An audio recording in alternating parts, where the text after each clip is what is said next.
Concert Pipeline. I'm Steve Jones. Today on the program I have Angelo Bundini, aka Scrote, here to talk about his band Baby Snufkin, as well as a lot of other great topics. This is, I believe, his third time on the program, possibly fourth, but probably third, with the first time being when I interviewed him at the Celebrating David Bowie show in San Francisco. We'll talk about that a little bit.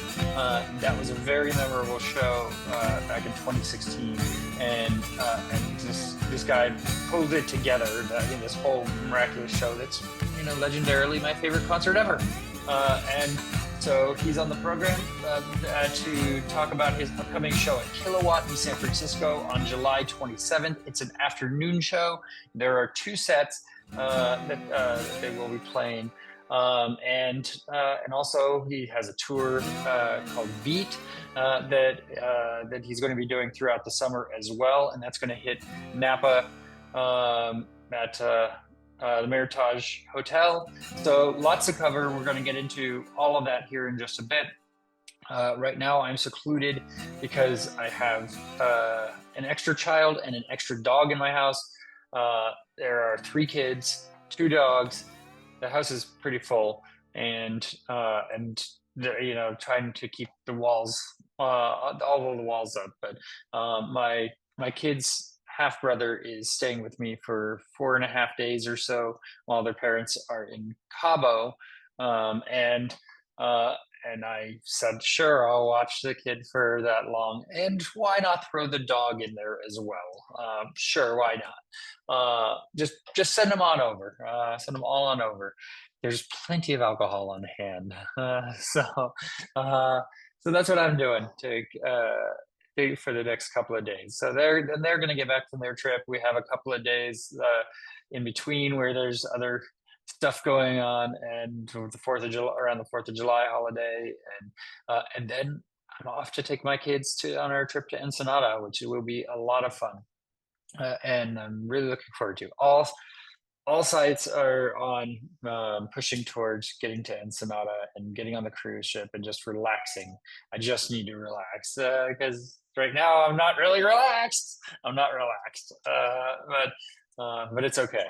I'm in a good place. So that's happening. I think I'm going to take the kids to the beach on Sunday because it's incredibly hot here, and I got to get out of town and stay cool, and just try and pass the time and make sure all of the kids survive until the other 2 parents return. So it's not a typical setup, where I watch my ex-wife's son, but I look at us all as family at this point, and I don't have a big problem with it. It's just different than I'm used to, and invading some of my personal space a little bit, especially when they come running in my room and up and down the hall and all of that. But what are you going to do? All right, so let's talk to Angelo about Baby Snufkin. Had a great chat. Let's go ahead and let's bring Angelo on the program. Hey, Angelo, how you doing? Hear me all right? I can hear you just fine. How are you doing today? Good. How's it going? Not bad, not bad. It's good to catch up with you every couple of years, Yeah, I know. Yeah, I don't remember going on. I know, exactly. I don't remember exactly when the last one was, but it was probably like 2 or 3 years ago or something. I think it was 2022 with Bowie coming through. That's probably it. Yeah. Todd Rundgren and that crew. Yeah, and the Celebrating Bowie train keeps rolling. Yeah. And Celebrating David Bowie. Yeah, we're working on more plans now. So, what can you share? We'll dive into that. Not much right now. There's particular themed tours within the Bowie world that I'm trying to pull off, and it's difficult with scheduling. Every time we pull one off, it's kind of amazing at all that we can get that kind of heavy roster in one place for 2 months. Yeah. Feats, in itself. Absolutely. So like with the theme, do you get different guests based on the period of time that that you're focusing on first? Sometimes I've been talking. I'm always kind of in touch with a wide swath of artists, and so I may have a feel who's available, and then uh, have a few themes like, oh, well, maybe we could do this one because they're available, and start building around that, you know. Right. And we were hoping to be out this fall, but it just wasn't lining up quite right. So we decided to push it to beginning of next year. Yeah, yeah, that's fair. And you're not going to forget San Francisco, right? So, Oh no, no, no. That's yeah. that's that's kind of my favorite show we ever did back in 2016. Well, it's mine. I've told you before that's my Yeah. favorite concert of all time. And I was at the Regency like last week or 2 weeks ago interviewing Frank Turner in one of those small little backstage rooms Oh yeah, right. that I was interviewing folks with, and I was like, my favorite concert of all time was here, and he talked about it and everything. And Cool. yeah, it was. I mean, pulling that. We'll just talk about it every 2 or 3 years, but but Yeah. pulling that together was miraculous. And I Yeah. mean, It was I mean, kind of the beautiful combination of still operating on just 100% passion yeah, and some structure kind of coming in. Because the first show was all passion and it was a little loose on structure and everything. And then that one in San Francisco was the perfect combination. After that, it had to start with structure, and then passion came on next, which yeah. is it has to be when you're operating that big. But the San Francisco show was just right in the gap. We're like, wow, passion still ruled it, and Yeah. yeah, felt it on stage and off. Every part Do, of it. It's great. do you still feel that same level of energy when you play those shows? Like, is it still kind of that level of Yeah, magic that's been bottled? so also with those shows, they happen so fast. I was scrambling, pulling everyone together, budget, schedules, the show itself. Um, so with the ever since then, there have been larger tours and more complex and sophisticated situations. So the passion doesn't come till we start playing generally. I mean, it's in the head. I mean, I'm always, picking people who are passionate about Bowie and the music. But it really doesn't come out till we start and we're right in front of people playing the songs and we get that response.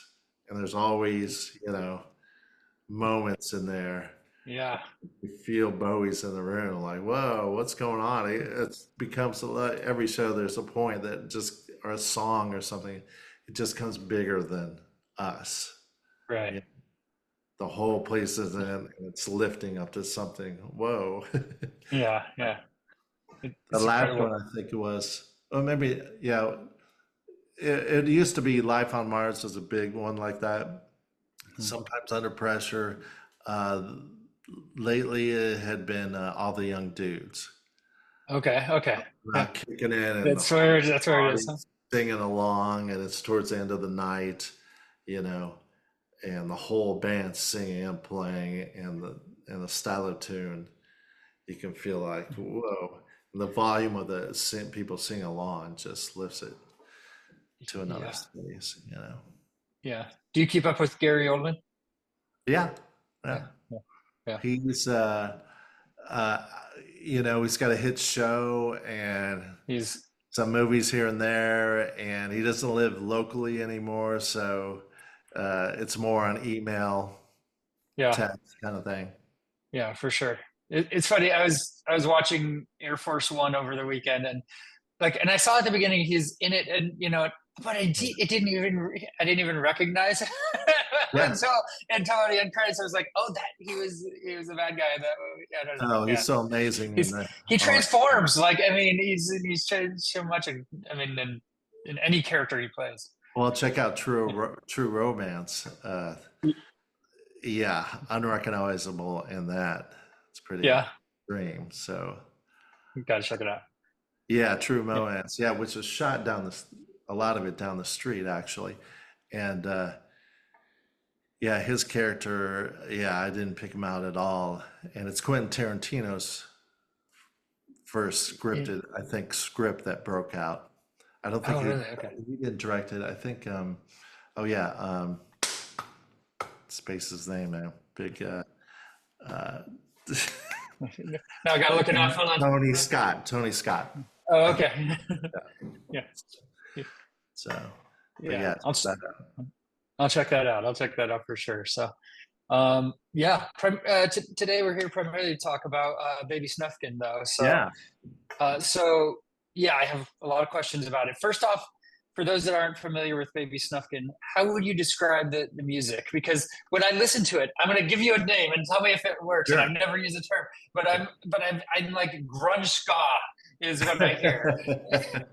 Yeah, well, we kind of went through several different phases, and when we first started out, there was a lot of Latin influence.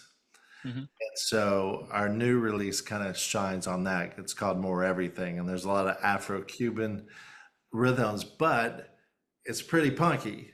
I'm Yeah, yeah, singing, I wrote everything, I sing it, and it's pretty aggressive. Everyone's playing full on heavily, yeah, but yeah, what's odd with us touring was we could never really fit in a punk scene because it's too sophisticated, yeah, and there'd be dance grooves, but the energy and the character of it, the way it was delivered, was completely punk. We all had different color hair when we started, and at punk attitude in a fun kind of way, uh, yeah, aggressive, and so we fit, in that ethos, but it's way too sophisticated. So, it's kind of reminded me of, it's kind of like if Talking Heads were turned up on fire to like 15, yeah, Uh, and then later we got a little more grungy and a little more rock. At some point, some band members changed, and so I started writing a bit differently. And uh, and then even after that, we were more in Europe playing, and it became a bit of noise groove, with limited vocals, limited songs. So it was, kind of improv, 45-minute sets straight, you know. yeah.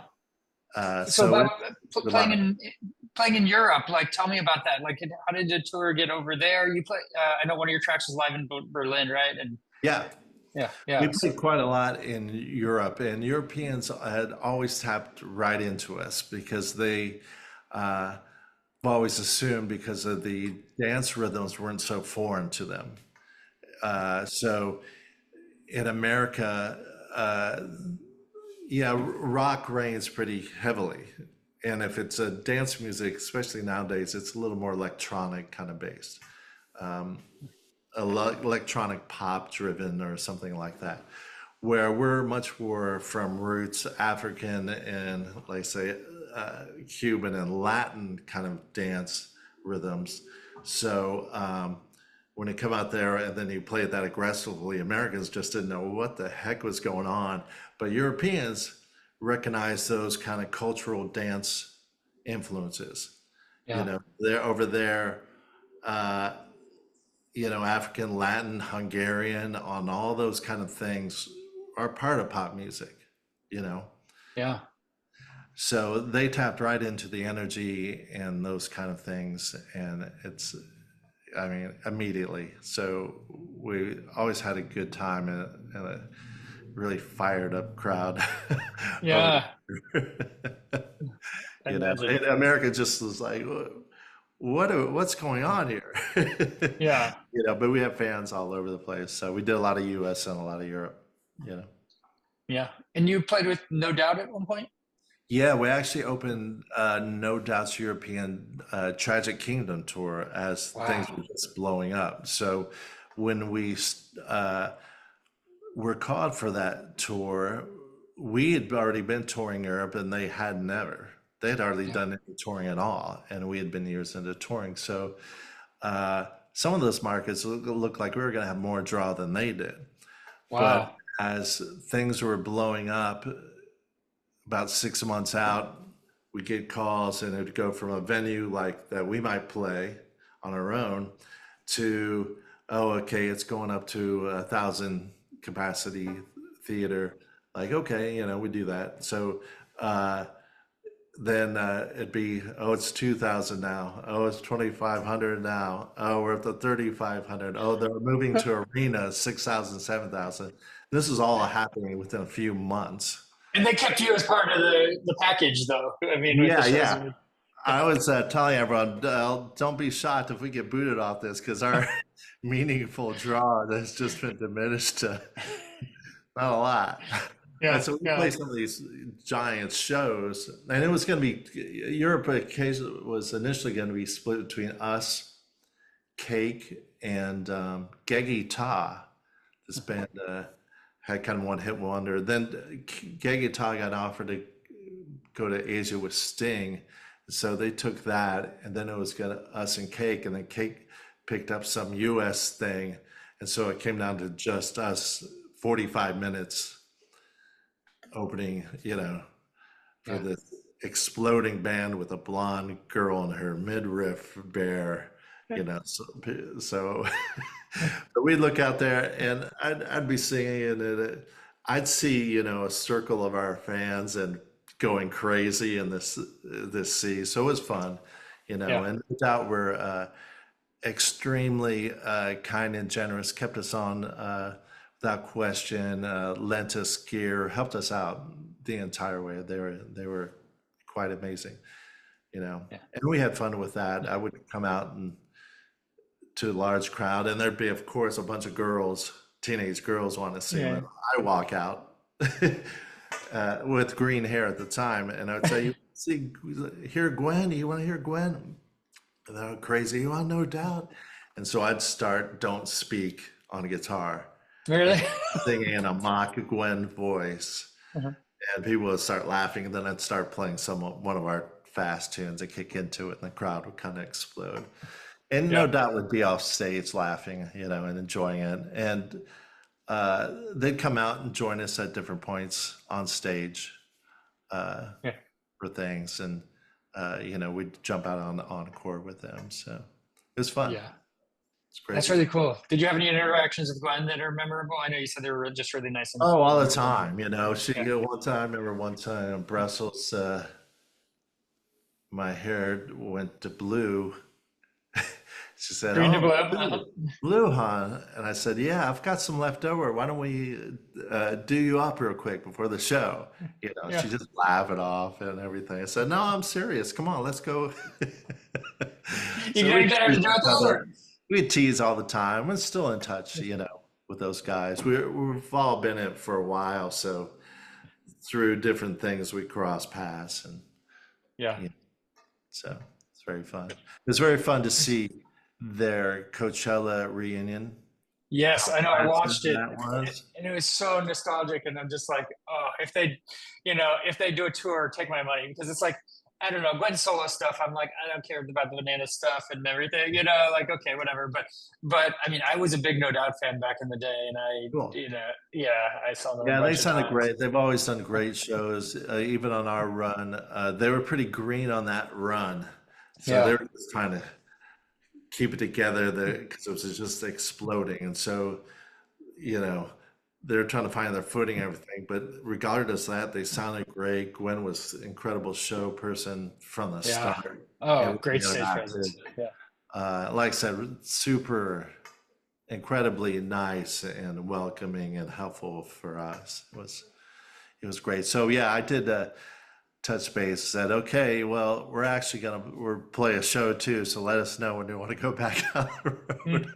Yeah. Yeah. So, just kidding around with stuff. Reunion, make it happen. Yeah. I Yeah, look, why not? they You kept you on never for the other know. I shows. mean, I Yeah. didn't think Baby Snufkin would ever play again. We weren't. We there was no animosity between any of the different versions of the band. We've always been in touch as well. It Yeah. just we got into this certain element in Europe, and then we laid back, and that's kind of laid dormant, and then everybody got busy. But everyone's still friends. Everyone still plays music, and so when this idea came up, I thought, well, maybe, I don't know. And then I got a text from Adrian Blue saying, "Baby Yeah. Snufkin." I'm like, oh, how did you hear about that? And then apparently people have been uh, writing in about Baby Snufkin, knowing them from back in the day, recognize my name involved with the Beat tour, the Big King Crimson tour going on, Yeah. Yeah. which I'm producing. And so my name's pretty attached to that and out there. So people started connecting the dots, and then one thing led to another, and like, well, okay, there's an energy. Let's just go out and play some shows, release some music. And now, of course, I'm writing new music for Baby Snufkin, and you know, that's how these things go. Yeah. So Adrian was the impetus for it, or he heard about it happening, like you had already kind of started to build it, and then he. No, he heard about it, Adrian, through fans writing on his Yeah. website, on Yeah. his social media. Yeah. They're saying Scrote from Yeah. Baby Snufkin's on this. What the heck? Yeah. Yeah. You know, and they make funny comments, things about sleeping on their floor, or like, hey, I remember, which you got to cross your fingers that those are all good memories. I know. Hey, the good ones, right? I mean, yeah. Yeah, we were pretty wild. So we were famously wild, and we were like very always known for, which is being very hardworking and very all in on stage, but also all in, off stage, all night, Lots of partying. partying. Yeah. Yeah, partying, playing hard and partying hard, and keeping it together and doing it all over the place. I remember Yeah. one time I got home in San Francisco off a tour, and a friend of mine had been in Australia, a flatmate of mine, and she said, "What?" I said, "Well, how was Australia?" Go, the weirdest thing. I was talking to my friend of mine he just got back from the Alps, and this is in Australia. He was in Alps, and uh, he said, "Oh yeah, I was at the top of this mountain, and I met this guy, and I started talking about music, and said, oh, his favorite band is Baby Snufkin." And the guy in Australia was like, "Wait a minute, I'm on top of a mountain in the Alps." What? It was this Italian guy talking about Baby Snufkin back in the. So things like that. I remember one time we came up in like a very elite Moog, a theremin camp. Yeah. Like if you're familiar with theremin, it's Yeah. kind of this, It's- yeah, weird instrument, long yeah. A little history bit. there. And they have, I don't know if they still do it, but they were doing kind of a camp with the lineage from Leon Theremin, who invented it. Really great, like impossible players. Uh, and there'd be like 20 of them, and somehow we came up in that. And so, you never know with Baby Snufkin. There's a Yeah. lot of history there. So Yeah. So have you gotten back together with the guys already and started rehearsing for yeah, the show? I actually was in San Francisco and ran through material with the guys, and I tell you, the same fire is there. So the trying to remember the chords, it's a different kind of singing for me. Yeah. That's kind of same thing, all in, and there's certain growling and thing that I haven't been doing lately, but I like it. But kind of remembering that and go, wow, that's one of the best groups I've ever played in. And there's, I've talked to other musicians. There's not a lot of times you can be in a lifetime with the greatest players and be a great band, but there's sometimes when you get in an original thing and things just click and you Yeah. kind of rise above the stage and everybody recognizes it. Everybody feels something else is going on.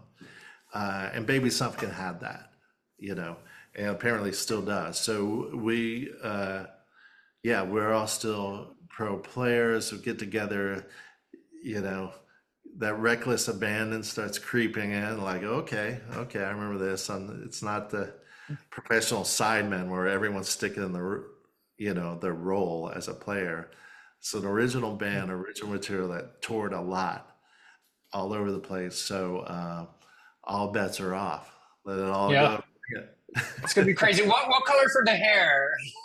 Yeah, I have no hair color now. I know. Yeah, I know. We need to go back to that stage, right? So I've got hat colored hair, so you got, but I am debating. I may lose the hat for this show, and you know? Getting wild. I'm trying to decide. Yeah, yeah, yeah. And so tell me about what this set will look like. I mean you're playing two shows, right? Yeah, so we had a format, the original formation of the group, and that was the one that I was saying is kind of leaning a little more Afro-Cuban Latin kind of influence, a little heavier, a little more experimental. So that's one group, and then the later group is actually going to play first, and that was a little more rock driven. It's still kind of complex, and it doesn't have normal things, and there's still some Latin in it, but it's a little different. So the two different bands, I'm in both. There's a trumpet player that'll play in both, and the initial band, we're actually expanding it from a four-piece to an eight-piece. Wow. Okay. So that's that. The first set will be that, and the second set will be a four-piece of the original band that started playing. And both versions of it, music crossed into both versions of the band, and both had its own similar style of history, oh, wildness and everything, um, but a little different. But everybody know each other. Different fans knew different things. So, and we didn't know what to expect announcing this. So surprised and happy to see that we've had a really strong response Yeah. for the show, and people writing in from all over. So, I think some people are hearing some people flying in for it, and then there'll be some local draw there. So it'll be interesting. Yeah, yeah. July 27th, the Kilowatt. Have you played Kilowatt before? I've never been there. So Personally, I never have, yeah. and I used to live in San Francisco, and that's where the band started. I lived down the Yeah. street, 2 blocks away. Oh, really? Somehow, I never played the Kilowatt, and that's kind of a punky, uh, leaning a kind of punky dive bar. It's pretty rockin', which I thought was cool, but I wanted to do something a little bit different, and so it's a 2 p.m. show, which they do that occasionally as well. And I thought, hey, let's do a 2 p.m. show and then just take the whole slot and do the different versions. We're bringing in our friend DJ Romanowski, who we'd recorded with before. And, you know, yeah, it just seemed like operating off feel, that seemed like the thing to do. Then a dark club late at night. It's like, Yeah. nah. Yeah. Do the afternoon show. Not Yeah. against that, but on this one, it felt more like middle of the day will draw more people out and be fun, you know. Yeah. Do you see more shows on the heel of this? Since you're You learning know, the music, getting back together. Yeah. who's to say? It's kind of tough. I like to always leave the door open and see where the fire, how the smoke builds. But Yeah. I am out and about with the Beat tour. You got the B tour. Yeah. Yeah, I'll be on and off that tour, and some of those. Some things are coming up where I might be on the B tour and then it take off in that town and I might stay a few days. And so that might inspire like a Baby Snufkin appearance here and there nationally, you know. Yeah. And who knows with Europe, it's a different time in touring in general. There's not, as far as I can tell, there's not the club infrastructure to actually tour clubs anymore. And in that kind of way, and in Europe, the cost of touring is like triple Mm. post COVID, and there's just a lot of strange things. But that being said, I know a lot more than I ever did Yeah. Yeah. about everything. Uh, so you know, who knows? Who knows if the right offers come in?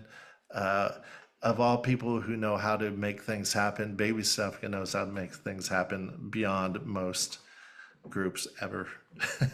Yeah. Yeah. It's really exciting that you're doing that. And Yeah. um, Yeah. So tell me a little bit about the Beat Tour as well. And I'll be honest, I don't know Yeah. a lot about King Crimson, but you're focused on the '80s era of King Yeah. Crimson. What drove you to the '80s era in particular? Well, Adrian called me about this in pre-COVID.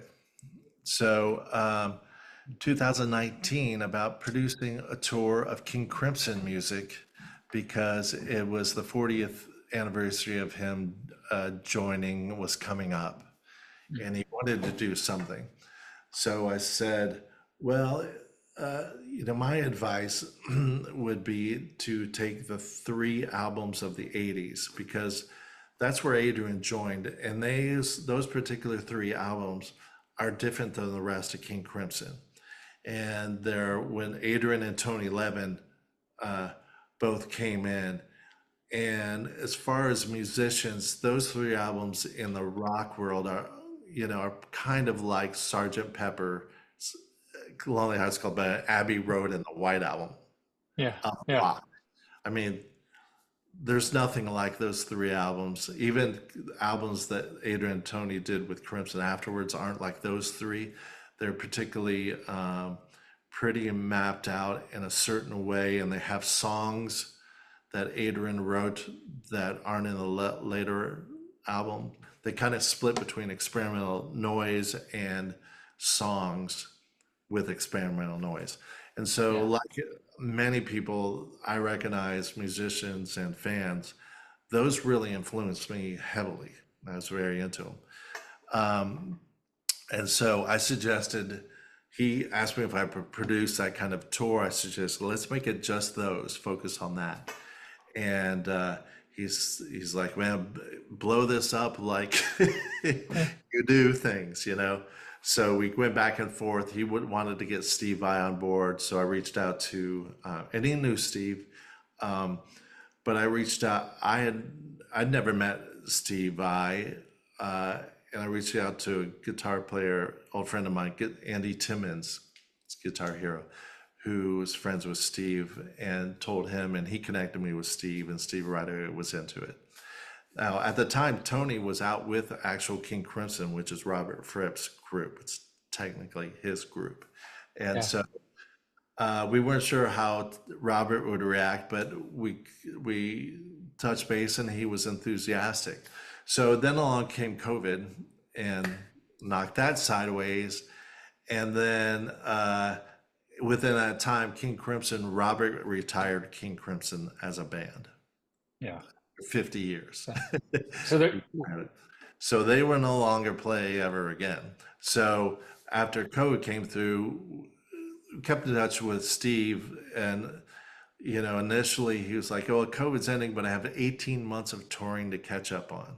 So we're like, "Okay, let's come back and after that, yeah. So that came around. So by the time the end of 23, saw a way that, hey, maybe in late 24 we could do this with Steve. And by that time Tony Levin was on tour with Peter Gabriel and his tour was ending, so he was clear. And initially we were talking to Vinnie Colaiuta about being on board, but then he's had some issues that conflicted, so we reached out to Danny Carey from Tool, who's a huge King Crimson fan, so he was very in, and we're off and running, Yeah. and Yeah. built the tour on and off stage from there, and it's been a firestorm.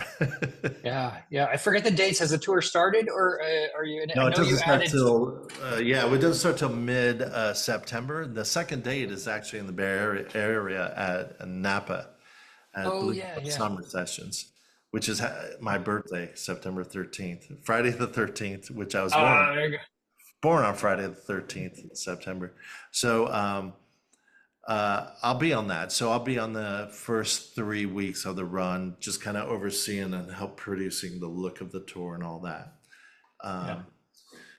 And then, announced April 1st, oddly enough, the tour, which people didn't even believe. They didn't believe it. Real or not. So we had tickets started on April 2nd, and within a couple of weeks, we'd nearly sold out the whole 42 dates tour. So we bumped up the venues, added a couple more dates. Those sold really well. So just last, when was that? The other day?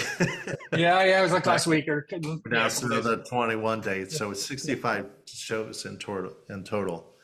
Go it's huge. from September 12th to December 13th, I think. Yeah. All US. So So you're not keeping too busy or anything. Like you're yeah, just you no, it's want a little yeah. slow around here as usual. Yeah.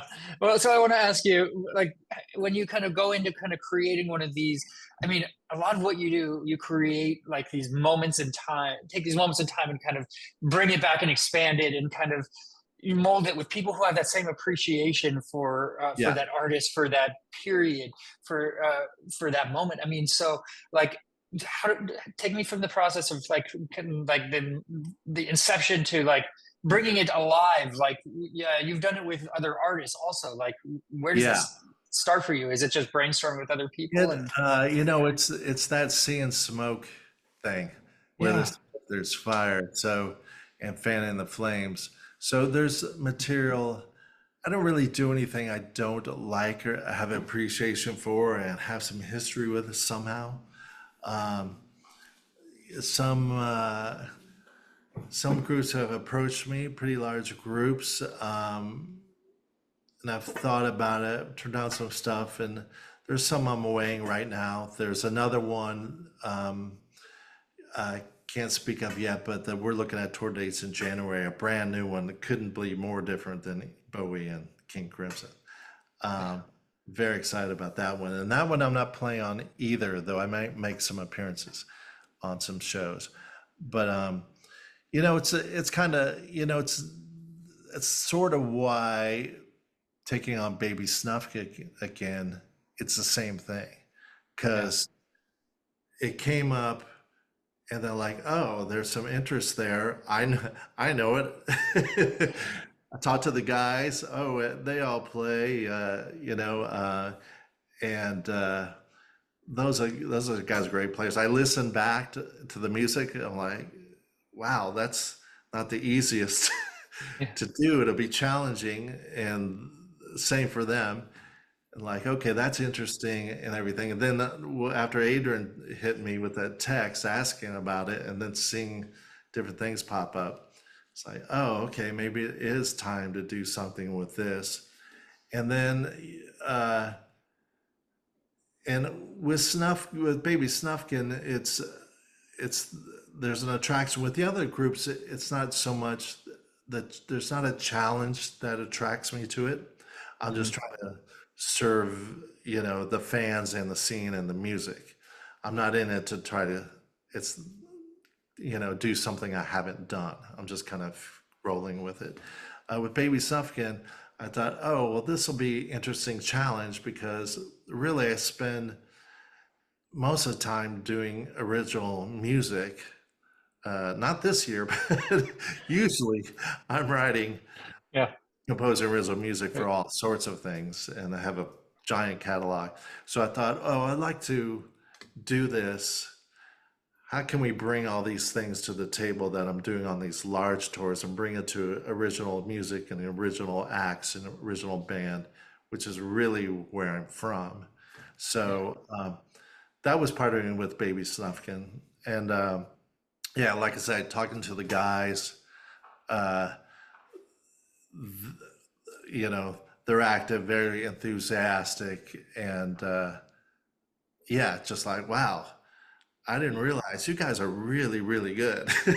yeah, Why didn't I see that in there? You just get caught up in it, that looking back and listen to it and go, wow, these guys really can play.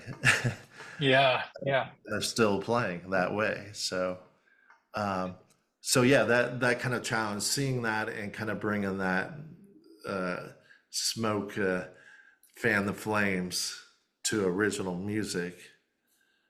I think Yeah. that's cool and interesting, and who knows where that will lead. I'd be totally interested in working with other bands in that way if it's a right situation. Like producing, like.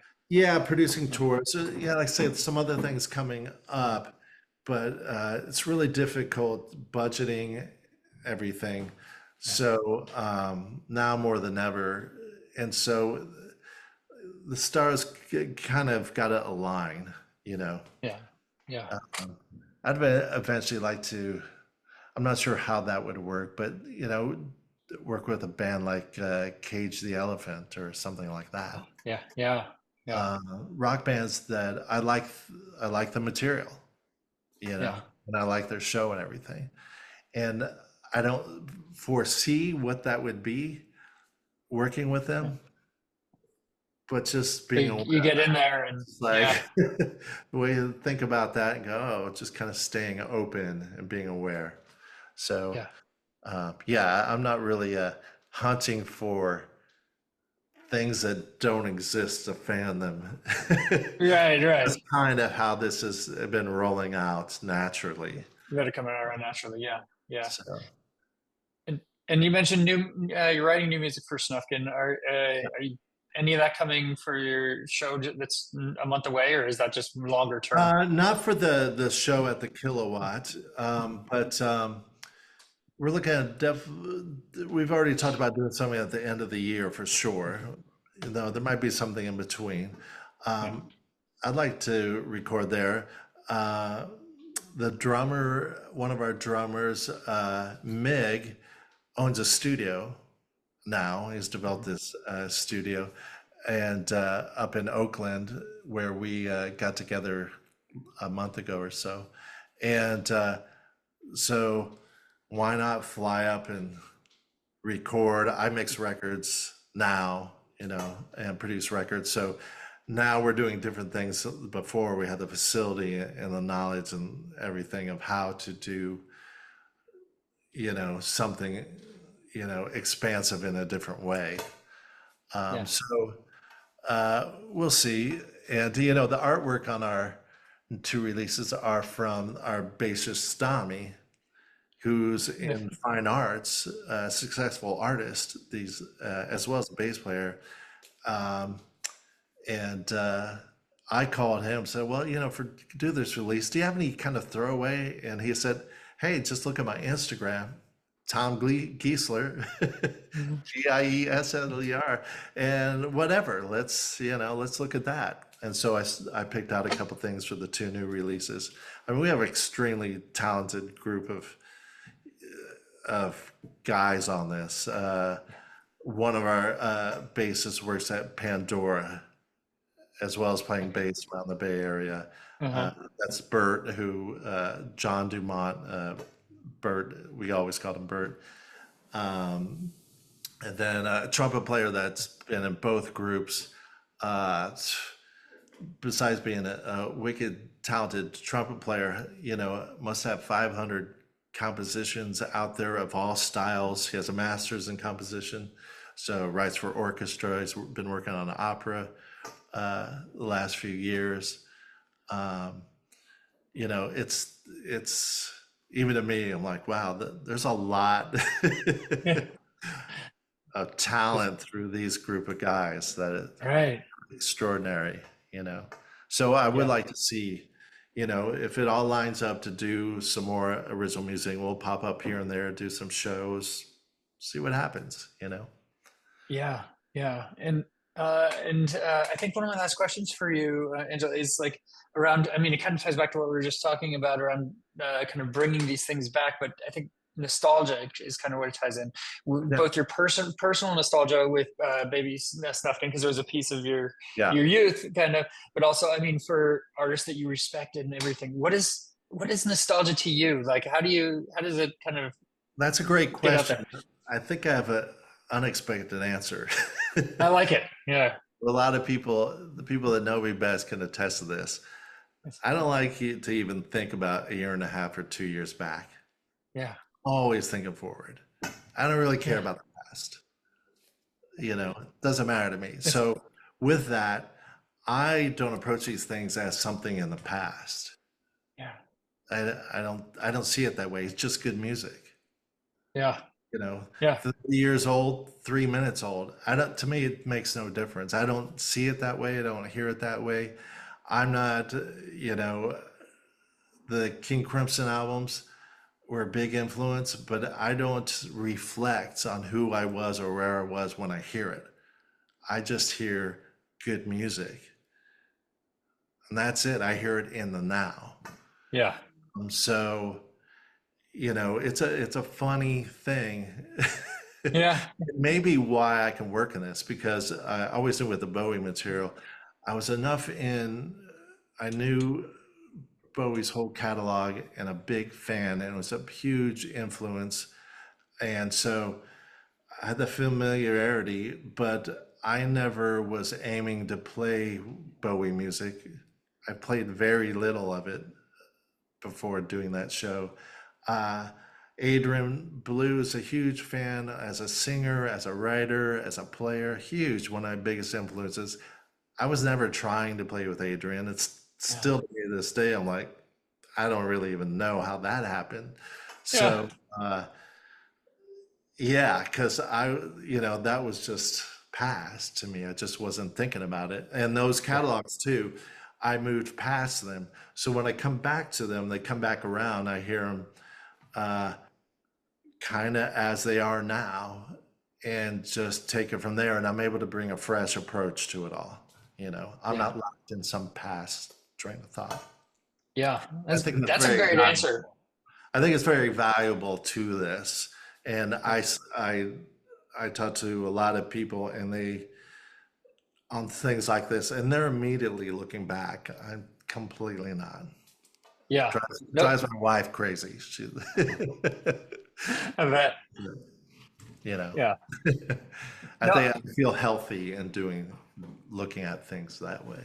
Yeah. that's a great way to look at it. I really respect that for sure. And I will admit openly, like I get sucked into a lot of the nostalgia stuff and there's that influential moment in your life where your music tastes Sure. develop and everything, and then when those bands get back together and like are playing reunion shows or Oh, I 10 get it. 20 year anniversary shows, or they play the album in its entirety, and it's like Yeah, I yeah, totally yeah, get that and understand it and dig that others are like that. But I think for me, I've never not done this. yeah, So um, there's no reflection because I'm still doing what I've always done, running around the planet playing, yeah. you know, crazy music with a bunch of freaks. That's what I've been doing it's, forever. So I it's, have nothing to it's look back on because that's just the way it is all day, every day, y- and you know, probably. yeah. Yeah, no, I love it, and I love what you do and the creativeness of it. I mean, it's Thanks. so great, and yeah, I mean the SF show for at the Kilowatt. I'm sure going to be really awesome. Yeah. Yeah, I'll try to make it if I can. I might be Yeah. camping that weekend, but if I'm not, I'll try to make it up to the show.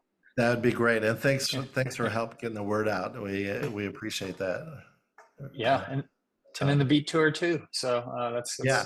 that's coming up also. So Coming up, Bear. Yeah, we're doing a big San Jose show to start, and I was surprised we sold that arena pretty fast. And then the next night is in Napa, and then we booked another night at that San Jose arena later in the tour. That's how on yeah, fire that tour is. It's pretty hot. yeah, yeah. I was actually at the Napa stage on Sunday seeing Jim Gaffigan, Oh, okay, cool. and my sister works at that hotel. So, Okay, great. yeah, Meritage, yeah, I played there before, Meritage. actually. Meritage Yeah, Resort, I played there a few years ago. So nice, nice. Well, Angela, thanks for taking the time, yeah, and man. so great to catch up again. And yeah, and I'll shoot you the links when it's live. It'll be live Monday. So, Great. Thanks, Steve. I'll put the word yeah, out about yeah, it, and yeah. we'll keep in touch. Hopefully not every 2 years. I know. Let's It'll be get it more done every year. exciting. Every year, keep it fresh and everything. Step it up a little more. Always welcome. I love talking to you and catching up and getting out to the shows too when we can. So that's awesome. Great. Thanks, Steve. Catch up with you again soon. That was my interview with Angelo from Baby Snufkin here on Concert Pipeline, and that takes us to the final segment of the program, the music news.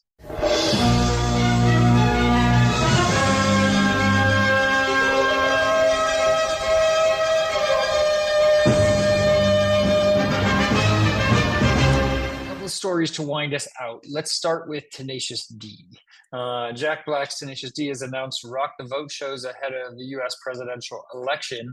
And they're doing a bunch of shows in areas that that they need to get people out voting, I guess.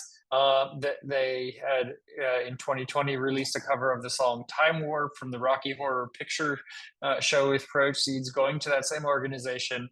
And that music video had a bunch of people that were featured, and so let's see here. They've done a series of covers this year, including "Hit Me One More Time," "Baby One More Time" by Britney Spears. They covered "Turn" by Travis in Glasgow. They did "Champagne Supernova" by Oasis in the UK.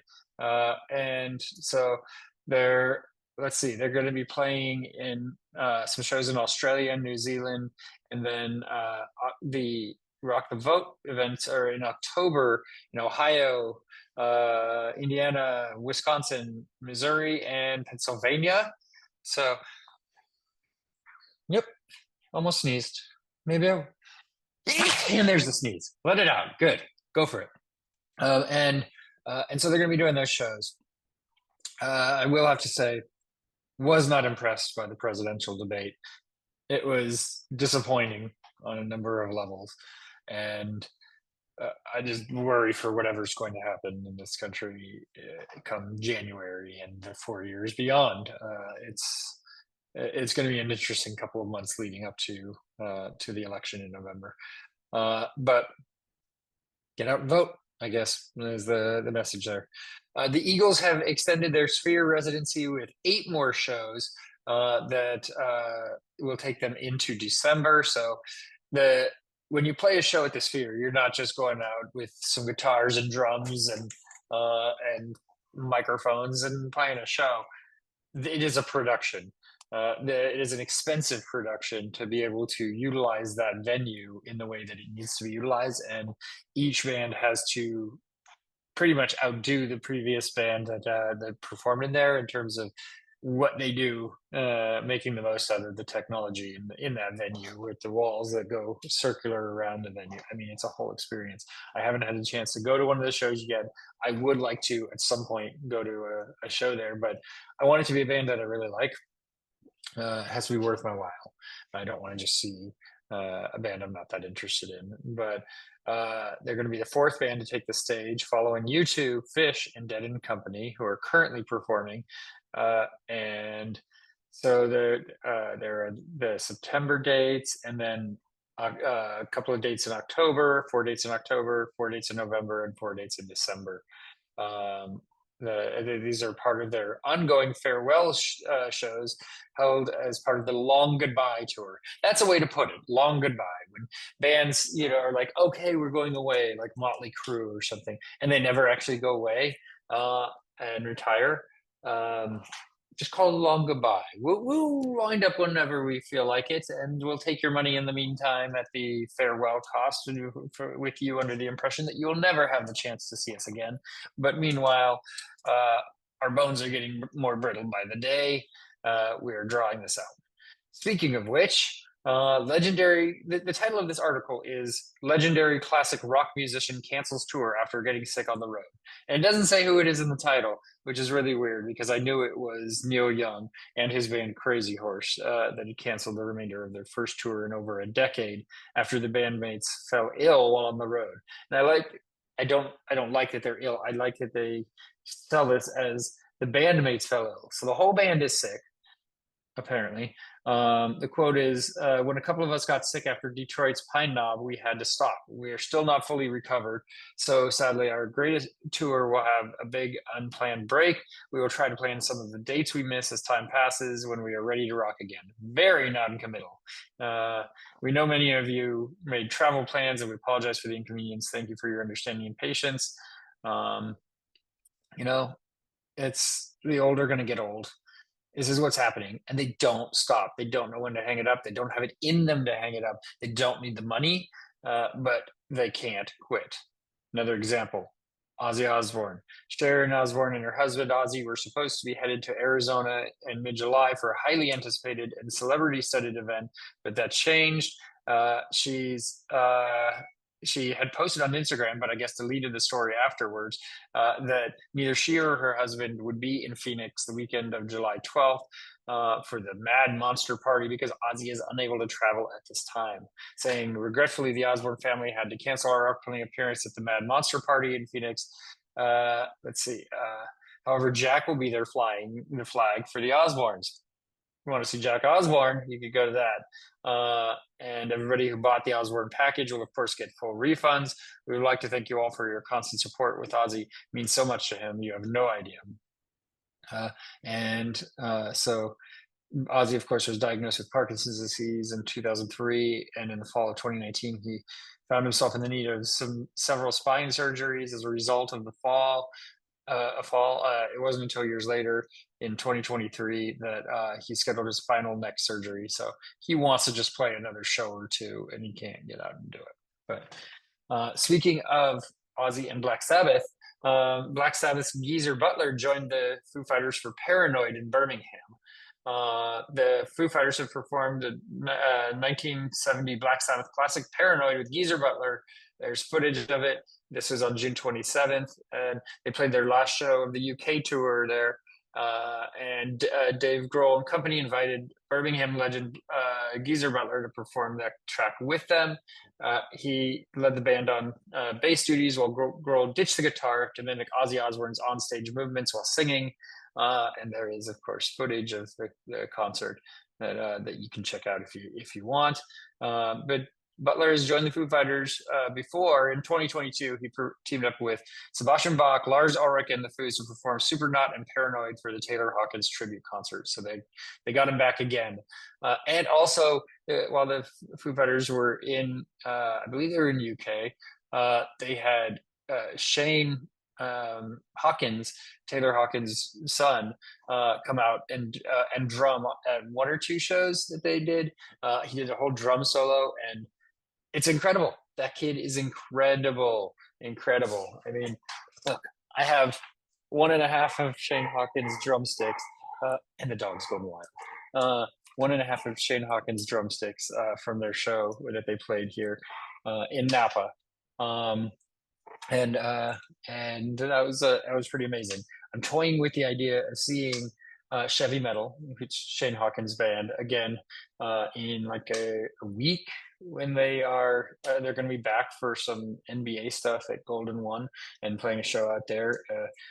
He's just such an amazing prodigy and incredible on the drums, and he freaking lets it all out. And I'm a fan. So and a fan of the Foo Fighters, of course, as well. So that's our story. That's the music news for today. Thank you for tuning into the program. I am planning for next week's episode to be a recap of the Yellow Card and Third Eye Blind show at Shoreline Amphitheater, where I share footage from the concert, talk about the show a little bit. Still have to get that out there, and that's going to be the week that I'm on the cruise, so I won't be available and anything. But I'm going to try and have a show out before then, and then we'll probably take a week or two off after that to recover because I don't have any other interviews lined up right now. So that's our show for today. Thank you for tuning in.